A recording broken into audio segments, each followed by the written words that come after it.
my name's Reagan Everett and I have brain cancer. Li-fraumeni Syndrome ups the risk of cancer 90% in women and 73% in men. When I was in 7th grade, I had a routine MRI and they found a tumor on my left femur bone. I had surgery at Primary Children's Hospital.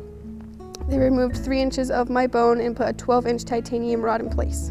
When I was 17 years old, I was diagnosed with a brain tumor. I had to go to Huntsman Cancer Institute and get surgery. The most terrifying part was saying goodbye to my family.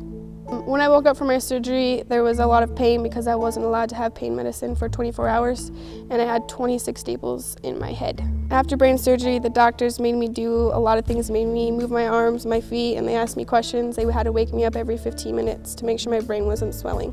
After my brain surgery, I was having another MRI, and they found a nerve sheath tumor on my carotid artery, and I had to have it biopsied.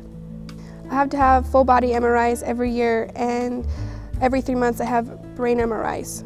When I was 8 years old, I had to be tested for Li-fraumeni Syndrome, and I don't really remember much. All I remember is getting my blood taken and coming up the next day and everyone in my family was crying. Living with cancer is very difficult. Some days I think about it all the time. Others I've trained myself not to think about it. Having Reagan on our softball team is an inspiration to all of us. We love watching her go out on the field and battle in softball, battle in life. Everything she does every day is an inspiration to all of us. Having Reagan on our softball team has inspired all of us to fight and do hard things. She has shown us what it means to overcome challenges in our lives. Reagan is just a super happy person and she's always enthusiastic, so if we're having a hard game or we're losing, she just keeps us all excited and happy and wanting to continue to try to win. My plans for the future is to go to college and get a degree to study cancer.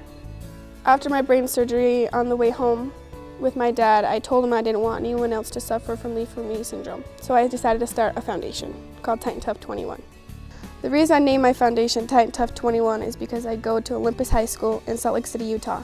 Our mascot is the Titans, and I know you have to be tough to go through cancer.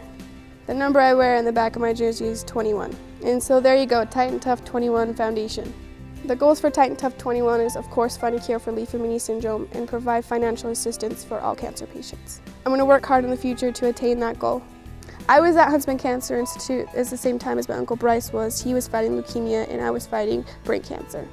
I would text my Uncle Bryce every day, encouraging quotes and telling him that he could beat cancer. The last time I saw my Uncle Bryce, I promised him I would help find a cure for Li-fraumeni Syndrome.